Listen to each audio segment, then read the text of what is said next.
Hey everyone, this is Quinton Figueroa with SlayerMint.com, and in this video I wanted to talk to you about Bitcoin, the recent Bitcoin fork into Bitcoin Cash, and then just the future of Bitcoin in general. And now, I've been in the Bitcoin industry since about 2013. One of the businesses I have does Bitcoin payment processing.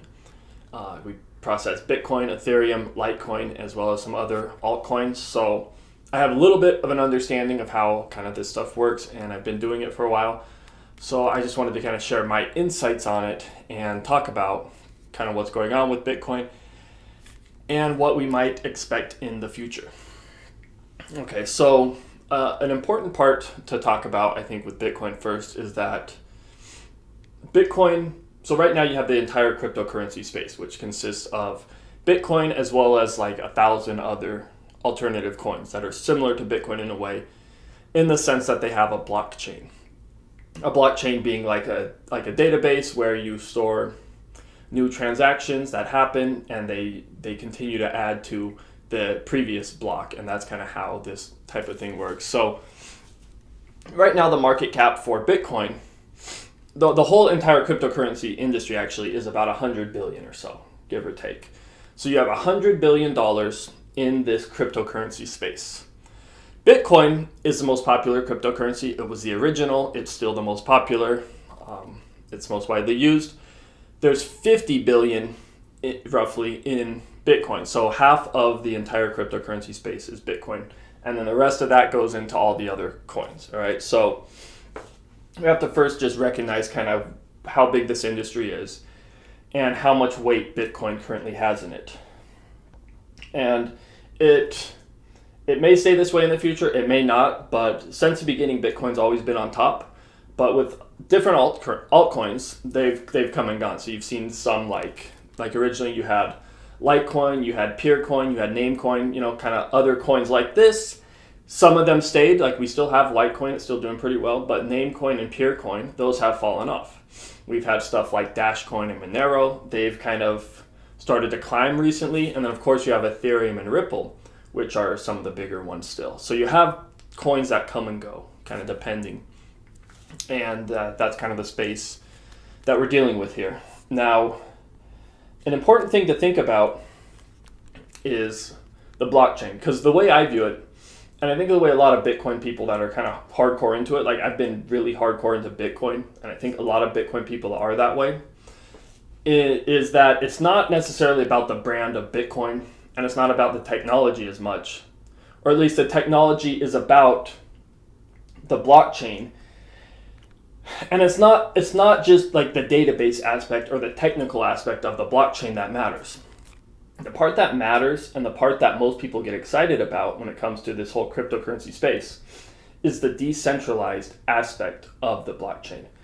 So it's not that it's just a technological efficiency of the blockchain, it's that the blockchain, through encryption, it enables people to do decentralized value exchange. And that is the true value. And that's what the people like myself who are into Bitcoin and the whole cryptocurrency space, that's what we are into. That's what we appreciate. We like the open source nature of it. We like the decentralized aspect of it. We like the fact that nobody controls Bitcoin. You have just different parties that have influence and that are able, like anybody could come in and do something. Like a little freaking like a 15-year-old kid could come in and start coding and add to Bitcoin and innovate with Bitcoin and that kind of thing. So it's open. It doesn't matter who you are or how rich or how poor you are. Bitcoin's available to you and it's open. And that's kind of the important aspect, right? So it's not about that it's really a better mousetrap as far as like a technical standpoint. Like, so it is better than like the SWIFT system that's currently used for large financial institutions to transfer money internationally or whatever. So you have this like not archaic, it's just an old inferior system.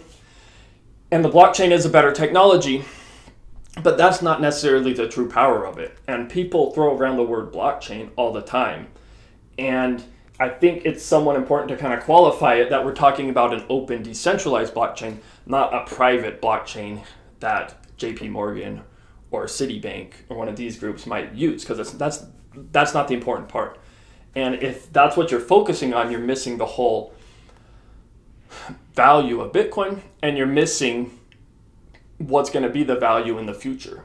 And whoever has and carries that kind of ideology and mindset of a decentralized value exchange, whoever continues carrying that is going to be the one that comes out on top, whether it's Bitcoin or some other altcoin or whatever. That's the important part. That's what needs to be focused on. That's what needs to be remembered. You can't just say, like, because JP Morgan is doing a blockchain, now this is where it's at. It's like, that makes no sense. That's anti-Bitcoin. That's anti-blockchain. That's anti what this whole ideology and movement's about. So I need to kind of mention that and say that, because that's the important part, is this whole like Bitcoin, this whole blockchain decentralized aspect, right? And that technology itself is not going away. That has now been invented. People know about it. People know that it's possible to do it and that it works. So it's not going away. So now it's just a matter of figuring out the best way to do that, to scale it, to make it work to where we can do it on a large scale. And that's kind of what's going on with the debate between Bitcoin and now Bitcoin Cash, right? So this fork is kind of that type of thing where there's kind of two, so they're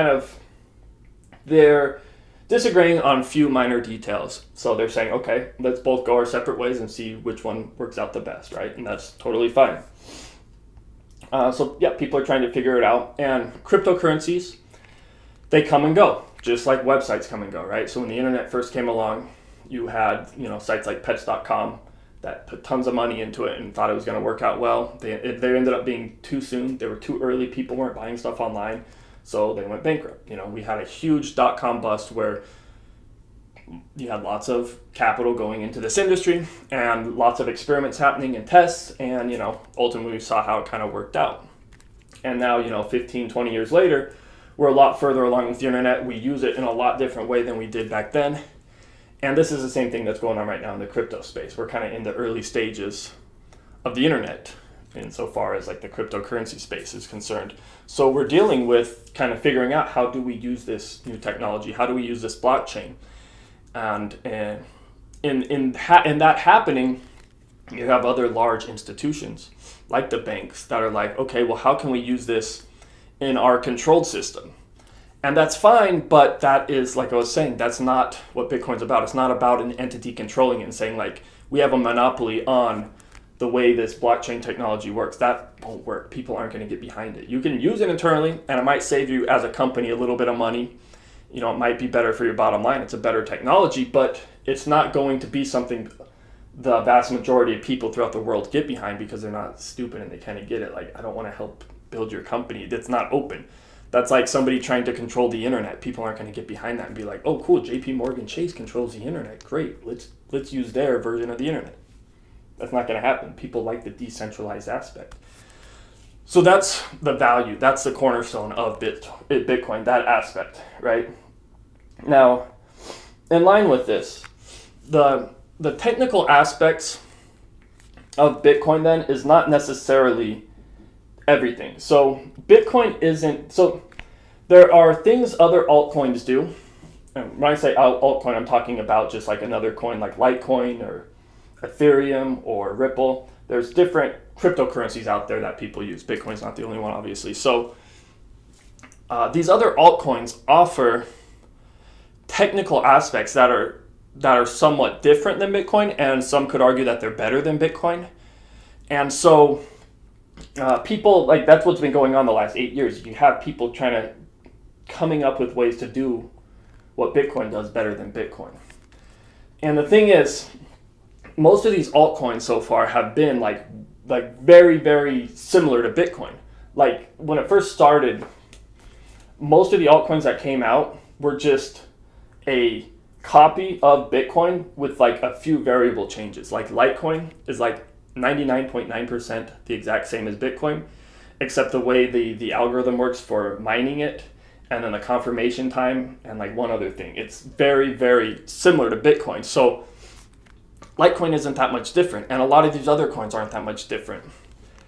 And so the technical aspect, like, even if you are doing something technically better in a way, it's like Bitcoin still does 99% of the important thing on its own. So it's like, if you have another coin that does 1% better, it's not going to matter that much when Bitcoin already has It was like the first one in. It has all the network effects of all the capital and resources behind it. It's like, it's going to be hard to topple that. It's like you need to do more than just a small little tweak, right? So you have to understand that Bitcoin has this like huge infrastructure already behind it. It's been around for a long time now. And another plus of Bitcoin, in line with kind of that decentralized blockchain aspect, is the fact that Bitcoin itself, nobody even knows who freaking created it. You have Satoshi Nakamoto, which nobody knows who that is, what it is, if it's a person, a group, or whatever. And it's like you don't even know who created it. That's how decentralized it is. Like, I think people really like that about it. It's like it's so just like anonymous. Nobody knows anything about who or what or why, but here it is, and it's awesome. And it has like the spirit of this decentralized aspect, which people really like. So the technical aspects, the tech stuff, it's not everything. And I think sometimes people get carried away with that, especially, engineers and stuff. And it's just not as important as a lot of them think. What matters is kind of the marketing and the branding. And then here, the most important thing is understanding that we have traditional banking. Most of the people behind Bitcoin are not fans of the fractional reserve banking system. Like most people in Bitcoin understand kind of the Federal Reserve, central banking, this whole kind of fiat money empire stuff. They get that. And they're not fans of it. They understand kind of the way it skews the economy, it controls the economy, it affects so many things in our lives. So people see Bitcoin as an alternative to that. And they see it as kind of a superior way to do that and a way to take power away from these corporations, these companies and these governments that kind of manipulate stuff. And now they can put power back kind of in the people's hands and the security in the people's hands and the safety and the finances. And people really like that aspect of Bitcoin. So we have to understand that is kind of the mindset and the ideology behind Bitcoin and what people like about it, right? So it's similar to how, like 20 years ago, if you wanted to get your news, you're most likely going to a newspaper or maybe the radio, but most likely the television, right? So you had CNN, ABC, CBS, Fox. You have these mega corporations producing news at a very kind of controlled, centralized level. So there's not a lot of difference of opinion or a lot of different like nuance. But now with the internet, and we're seeing increasingly so, you have YouTube channels like this, you have tons of other YouTube channels, you have Twitter accounts, you have lots of social media accounts where you have people that just provide information and news themselves. So we're seeing a flattening of the media, and we're seeing it go in a more decentralized kind of technological route where people can just straight up go one-to-one rather than having information controlled through a previous channel like the media, like CNN and that kind of thing. And I think most people would agree that's an improvement. That's why YouTube is growing and the media is dying, the old school media, the legacy media. That we have social media and YouTube and things like this that are growing because it provides more value, it provides more nuanced value, it provides people the information that they want to have in a it's biased, but it's in a way that fits your bias. So that's what people want. They don't want to hear like the same crap over and over again that they don't agree with. And we saw the same thing with kind of college and education.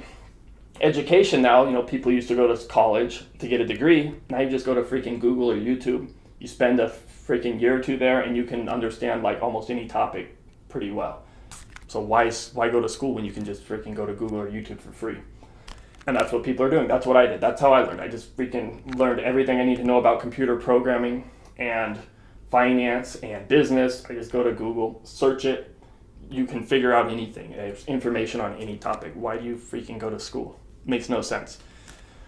Unless you need a degree, which is very few cases, and even that's still whatever. So we got that going on. And so what's happened with the media and college and lots of other industries, we've seen it time and time again, we're getting this flattening and this decentralization where power is going away from a centralized control like a bank, like JP Morgan, like Citigroup, all these companies.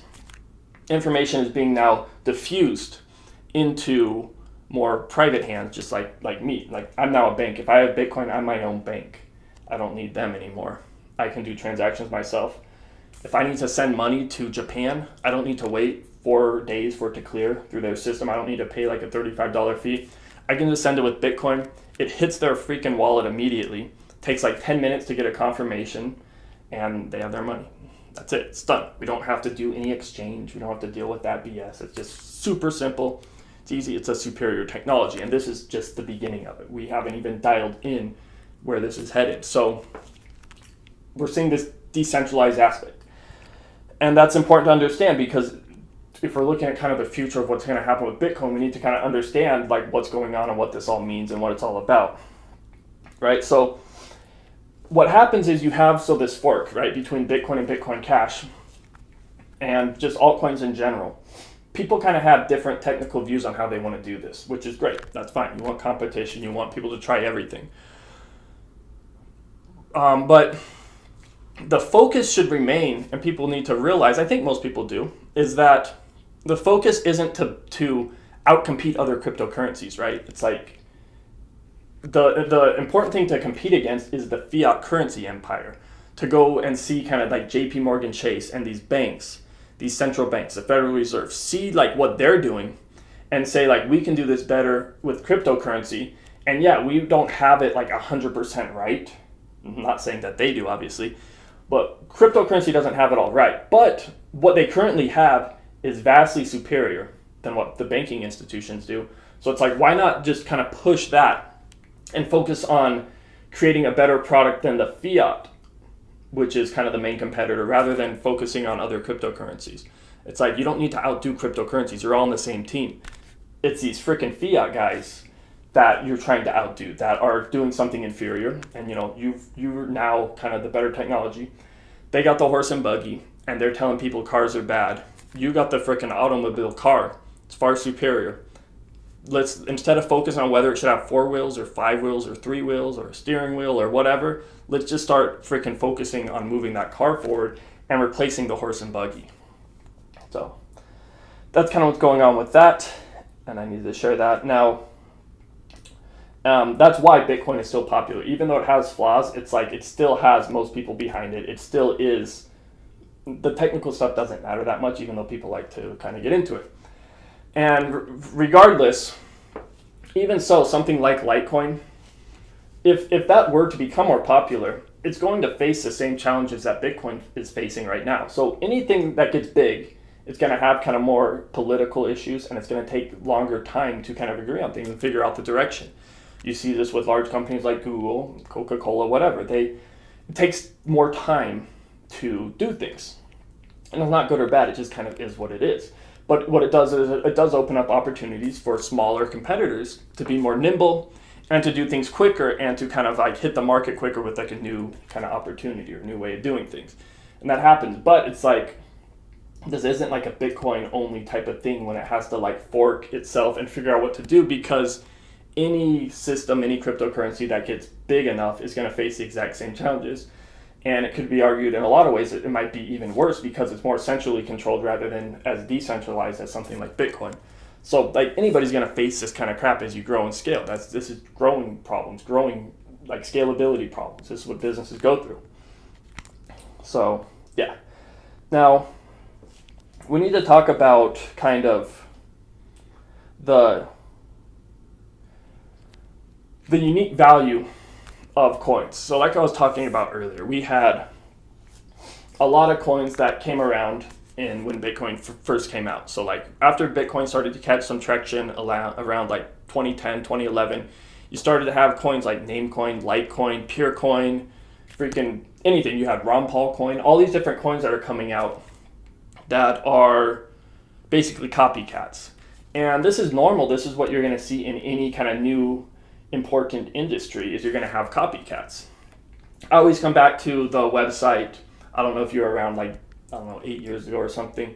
There was a website called $1 Million Homepage. And this is kind of what Bitcoin reminded me of when it came out, is that this website was selling pixels on their website for $1 each. They had 1 million pixels, like a 1 million pixel image, and they sold each one at $1 to advertisers. And it got hype around it. A lot of people kind of started linking to it and liking it. And so it had value to the advertisers to buy pixels. And then other people are like, wow, I could easily do that. So then you have all these copycat sites that now start selling pixels, like $1,000 homepage, whatever. All these people creating different variations of it doing the exact same thing. You even had blogs creating like little sections on their blog where they just have a little section selling pixels, right? So like everybody now jumps in and starts doing this, and that's what happened with Bitcoin. People saw it and they're like, okay, this is open source. We have the freaking code right here. I'm going to create my version of it and jump in and, try to get in on this action. And that happened, and it's still happening. And that's kind of how I view that type of thing. That's what's going on. So during this whole time, though, we have to think about, like, what is the value? Because obviously, you can't have a ton of copycats and have them all be valuable. Some are going to be more valuable than others, and what differentiates that and why, right? So we have to think about what it is that is of value. And with Bitcoin, obviously, the value of it is that it was first, that people are using it, and it does provide a better transaction layer. It's better for transactions, especially in like certain industries. So it's superior. It provides value to people. People use it because it's valuable to them. They like it more than fiat. So it has a value. But if something comes along that does pretty much like 99% the exact same thing as Bitcoin, it's not going to have that much value because that's already been done. It's like they're already doing it. Just because you're a copy of it doesn't mean you're valuable. You don't have the energy and the capital behind you that Bitcoin does. You can't just copy it and expect to be valuable, right? So that's kind of what needs to be understood with altcoins. And what's going on is like we've had altcoins come and go. And the ones that have gone the most are the ones that don't offer unique value. They're just Bitcoin copycats. If you take the source code, change a few things, and go away, and like release that, that's not going to work. You're not going to last. It's interesting that Litecoin pretty much did that, and it is still around basically because it was one of the first also. So Bitcoin was like one of the first. Litecoin was like one of the other like first ones in there, like the first alternatives. So Litecoin is very similar to Bitcoin, but it's still around just because I think it was early. If you were to try to do Litecoin now, it's like it doesn't provide anything that's necessary. But people use Litecoin as an alternative to Bitcoin in case like Bitcoin got congested or confirmation times were taking longer. They did have an alternative. It's kind of like gold versus silver. So there was kind of a small area for Litecoin, but for most of these cryptocurrencies, it's just people trying to make a quick buck, obviously, and there's no real value there.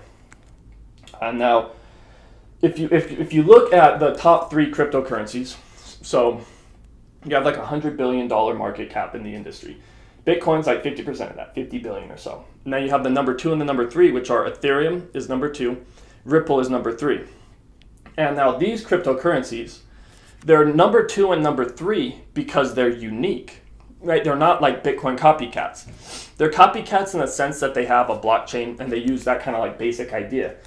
But they're unique in that they didn't just copy the source code and they said, what can we use this for and do something unique with? Like Ethereum, their whole thing, it's basically like a blockchain API. So it's not only for currency like Bitcoin. Bitcoin is a currency, right? Ethereum is not a currency. It's a blockchain API where you can write your own code into the actual blockchain itself and kind of exchange value that way. So it's like a more robust Bitcoin in a way. And there's pros and cons to this. But it at least is unique and different, and that's why it's the second most popular now. And then Ripple, which some might say is part of the dark side because it's kind of more of a closed blockchain. But it's at least unique because it's not trying to be a complete Bitcoin copycat. Ripple is trying to kind of be like the in-between between the conventional fiat empire with their SWIFT system and then kind of cryptocurrency. And it's kind of like the in-between where it's trying to bridge the gap and to get people kind of more using this blockchain technology in a more mainstream way. So it's still unique, even though it might not be the unique a lot of people like. Like, I'm not that big of a fan of that type of movement, but I at least understand that it has value and that it's doing something nobody else is doing. And that's why it's the third most popular cryptocurrency, right? That's not an accident. So yeah, we have to look at the utility of the coin when we're looking at the future of what's going to happen with Bitcoin. We have to say, like, what value does it provide? Why do people use it? What are they going to be needing in the future? And then this type of thing, just like you would any kind of business or market. You have to see like what the value is and like get beyond kind of what the marketing and the hype is. Just see what's the utility? What does it offer? Why? What? That kind of thing.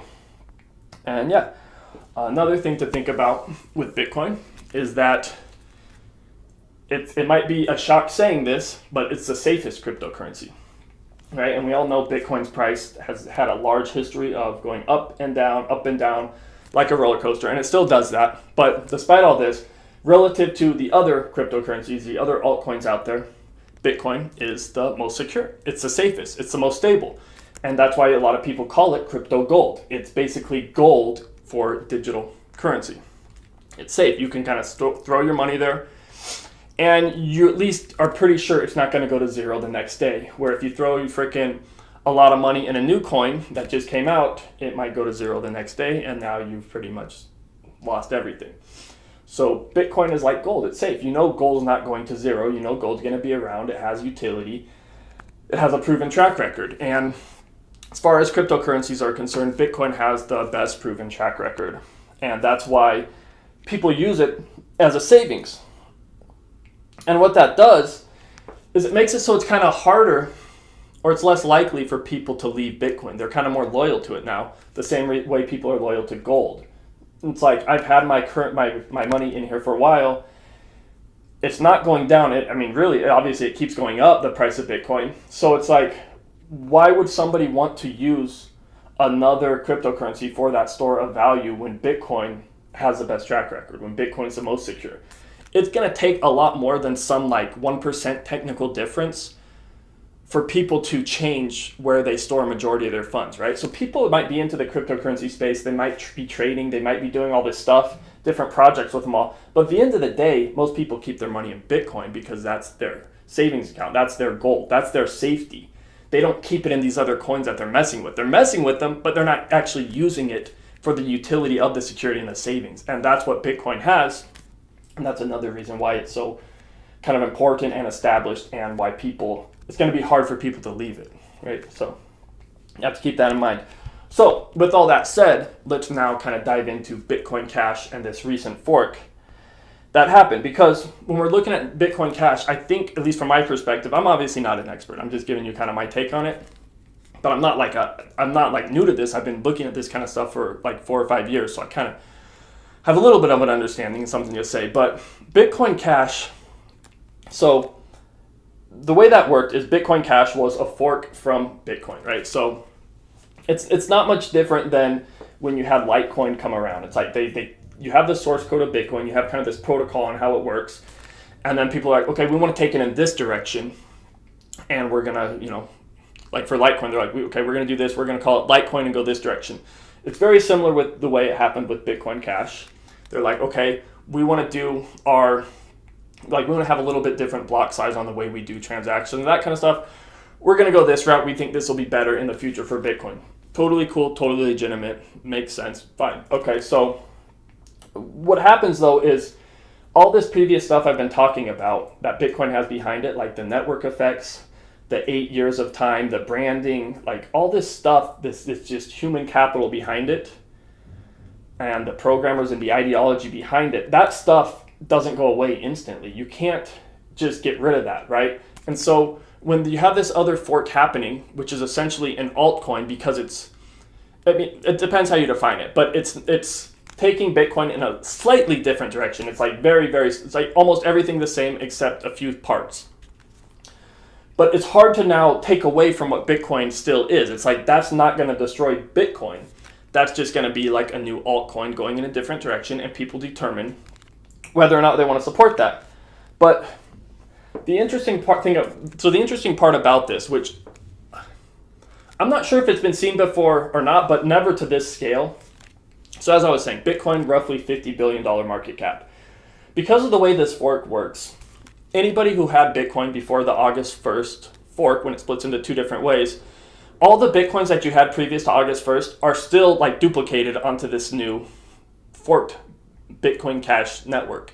So you now have, if you had one BTC, so say you have one Bitcoin in Bitcoin, and now the fork happens, that one Bitcoin is also duplicated into Bitcoin Cash. So now you have one Bitcoin Cash also. So you have one Bitcoin worth at the time $2,700, and then one Bitcoin Cash, which at the opening worth around $400-ish. So you have these two units, and this Bitcoin Cash it basically came out of nowhere. It didn't, but it's like that's what it's kind of like to people. And so it's like now we're basically getting this free currency for Bitcoin Cash, and it's like, what do you think people are going to do with that? So again, Bitcoin had a market cap of roughly 50 billion at the time. Bitcoin Cash comes along August 1st, and its market cap is around 5 to 10 billion. So it's 10 to 20% the market cap of Bitcoin. It's 10 to 20 times the size of Bitcoin. So it's like 1/10 the size of Bitcoin. So just overnight, just like that, you have something that's valued like that.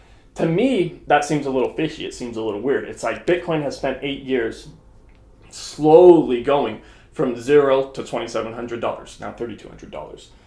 It's done this slowly over time. It's had to go through so many different tests and stages, and now for this one to just come along and instantly be worth 10 to 20% of that, it just seems kind of crazy to me. It's like, okay, well then why don't we create 100 more forks like this where people have, you have Bitcoin Cash, you have Bitcoin Money, you have all these different Bitcoin forks where people just get their funds replicated onto this new network and now they have value. It's like, it doesn't work that way. And it just, to me, seems kind of fishy. Not fishy, it just seems overvalued. It just doesn't make sense, the valuation. And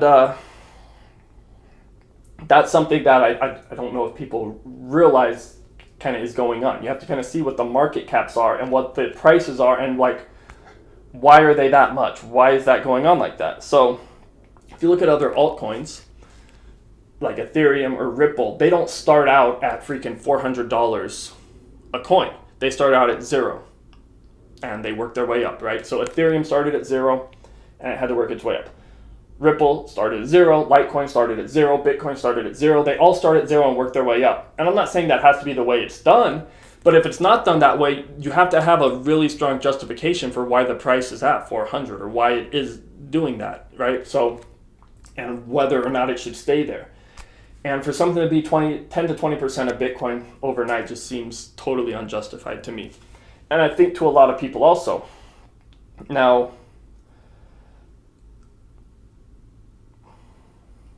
yeah, so whether or not Bitcoin Cash is better than Bitcoin, we'll kind of see over time how that plays out. It's still way too early to tell. And many of the advantages that Bitcoin Cash has, though, over Bitcoin already exist in other altcoins, right? So these things that Bitcoin Cash does aren't new from a technical perspective. So when you look at it in that way, it's hard to see how it's going to outdo Bitcoin, because Bitcoin, it's not about necessarily this 1% technical advantage you have. It's about the overall big picture and the capital and your history behind you and kind of that type of thing. And if these other altcoins aren't outdoing Bitcoin that have like technical advantages, it's like, why would Bitcoin Cash outdo Bitcoin when it has technical advantages? It's like that kind of stuff doesn't matter that much. And I think people kind of miss that. And I'm not saying competition is bad or that forking is bad. I think it's awesome. I think it's great to test everything and to create some type of anti-fragile scenario where you throw everything at Bitcoin, and what sticks is what works. What works is what sticks. It's like throw whatever you can at it, try to break it, and whatever's not broken and continues functioning, it's like, let's go that way. Let's continue this way. So I'm not mad about forks or any of that, and I think competition is great. I'm just kind of stating, I think, how it's playing out and what might happen into the future. And I think we need to kind of revisit reality from time to time and say, like, okay, why are people using Bitcoin? What's the value? What are the problems? Like, relative to the fiat financial industry, what is the advantage of Bitcoin and cryptocurrency? Kind of look at it from a broader perspective. Now, I do want to talk about kind of what did happen on August 1st, though, because I think people more into Bitcoin and the kind of more who follow this stuff kind of more closely, like me, you see what's happening here, and you kind of get it from a technical perspective. And if you look at it kind of from like a business perspective, from a financial or economic perspective, you see, okay, you have Bitcoin, and they're worth like $2,700 each. You have this new currency that just kind of got created out of nowhere. That's worth $400 each, right? And everybody who had Bitcoin prior to August 1st has this. And it's like most people, if you know like anything about people, they have a very high time preference. This means they're all about instant gratification.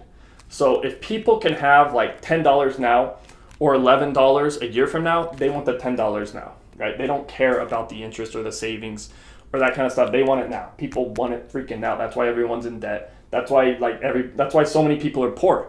They have no deferral of gratification. They have no like real, it's all about getting it now. They have no low time preference. It's only a high time preference. Everything's about now.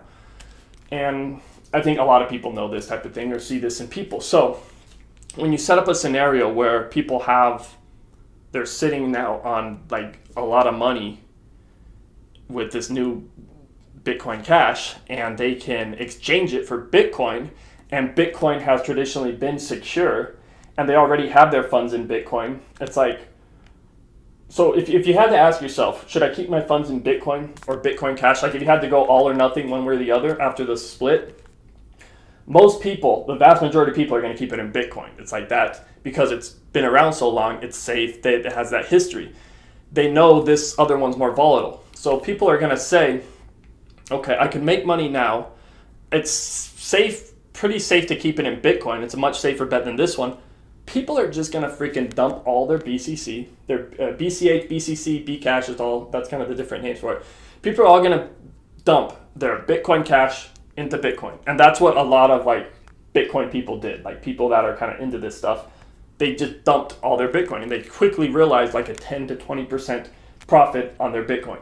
So if somebody is sitting on $100,000 in Bitcoin, overnight, boom, they have their BCH. They sell it all, they trade it all for Bitcoin, and now they turned $100,000 into like $10,000 to $20,000. Boom, just like that. Who's not going to want to do that when you're pretty sure you're safe here, and this other one you're not sure, and if it looks overvalued to you, it's like that's what you're going to do. And so many people freaking did that. And that's why that I think you have Bitcoin reaching an all-time high now. Bitcoin hit 3,200. I don't know where it is now. And so Bitcoin's going up, and BCH, Bitcoin Cash, is going down. And it's not a coincidence that that's happening. Everybody's selling their Bitcoin Cash to put it into Bitcoin. Like, why wouldn't they? It's like that's how time preference works. That's what people are going to do. And it's not saying that Bitcoin Cash is bad. It's just saying like who's not going to take that opportunity to make something right now and have that money and then maybe buy it back later or something. But that's kind of what people are doing. And so Bitcoin Cash started out like $300 to $400.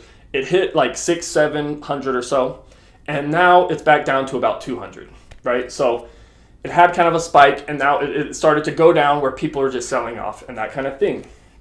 And I think so far we've only seen kind of the early sell-off because not a lot of exchanges even let you trade this. A lot of them don't even let you deposit it right now. So you can't even get your Bitcoin Cash into a lot of places. And a lot of people don't control their Bitcoin Cash or they can't use it. So there's not as much selling going on as there could be because people aren't capable or don't know about it yet or that kind of thing. So we've only seen kind of the first part of the sell-off, and I think there's going to be more of it. But like Coinbase, for instance, announced by 2018, everybody who had coins stored in their account before August 1st are going to have access to their Bitcoin Cash to where they can now transfer it and trade it and that kind of thing. So once these people in Coinbase, who are generally less tech savvy, who probably have a even higher time preference, it's like once these people now have access to their coins, what do you think they're going to do? Do you think they're going to sit on it?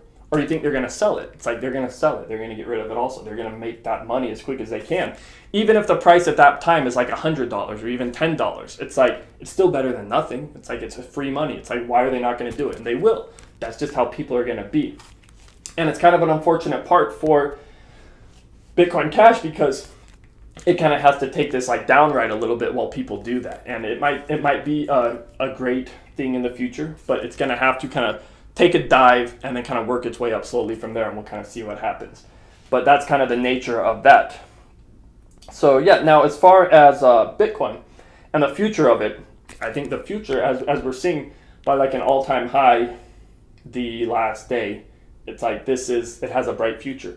It just had kind of an unknown thrown at it, and it came out on top. It came out even better. It's like that's kind of what happens with Bitcoin. You throw a curveball at it, and it corrects, and it comes out stronger. So Bitcoin is a very anti-fragile, indestructible system, and it continues to just grow. It continues to improve, and a lot of these things that are happening, they do make it stronger, and it's good to have forks and altcoins and things like this. But it's hard to take away from that core of Bitcoin because it just keeps growing stronger when all this stuff happens also. So I think Bitcoin has a really bright future, and it's going to have a long road ahead, but as long as it continues that kind of decentralized value exchange aspect with the blockchain, it's going to continue to grow. There's going to be small little hiccups, little technological challenges, but that kind of stuff will get figured out. And the big picture is that it's competing against the banking system, the conventional fiat banking industry, and it has a lot of capacity to be superior than that. And that is kind of the future of it. And now, whether or not that future exists under the brand of Bitcoin, I don't think is that important. And I don't think most people into Bitcoin care that much about it.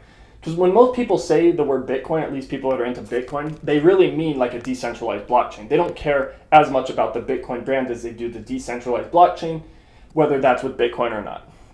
It's more the idea of Bitcoin than the actual like brand of Bitcoin, right? So that's what matters. And as long as we have that decentralized aspect, so as far as I know, and a lot of people who look into this type of thing, that is very hard to get rid of because you're dealing with cryptography and you're dealing with internet. As long as you have like open communication between internet and you have cryptography and you have like hashing that's powerful, it's going to be hard for anybody to stop this now. That's the part that people like so much. It's like, how do you freaking stop this even if you wanted to? It's very difficult to do. It's like now the cat's out of the bag. Whether or not it continues on with the name Bitcoin, who cares? You can't stop this movement of decentralized value exchange through the internet. It's like that's a hard thing to stop unless you stop the internet. Or unless you somehow regulate exchanges, but then people are just not going to use exchanges and they'll just start using the currency itself to buy things. It's like you can't, how do you stop a BitTorrent, right? How do you stop people doing file sharing? It's like you can't stop it completely. People do it all the time now. And it's like, what are you going to do? That's like how reality has evolved, and that's where we're at. And that is what is happening now with Bitcoin, and that's why I think it has such a bright future. And so, yeah, I just wanted to kind of share my perspective with this from somebody who's a hardcore Bitcoin person. I'm not hardcore, but like I think it's a game changer. I think it's like one of the best inventions since the internet. So I guess I'm hardcore. I like it a lot. But I'm not like hardcore Bitcoin. I'm hardcore the decentralized blockchain value exchange idea. I'm hardcore that open source aspect that can't be controlled, that is not going to be stopped, or it's hard to see how it will be stopped. And it's like it's going to make our life so much better. So that is the part, that aspect that's important to me. And whether or not that continues on under the name Bitcoin doesn't matter to me. I don't think it matters to most people. All that matters is whether or not that continues on, and I don't freaking see how it can't. And it's an awesome time to be watching all this cryptocurrency space happening and what's going on there. It's great stuff. So hopefully that sheds some light on this whole Bitcoin fork stuff for you. Hopefully it gives you a little understanding of Bitcoin, altcoins, and where this is headed and where the value is and what's important. And if you like the video, please subscribe. I sometimes talk about technical stuff, sometimes just different stuff, philosophies, things. But yeah, please subscribe if you like it. Comment if you have a comment, like the video, and I will see you again next time. So thank you very much for listening and have a spectacular day.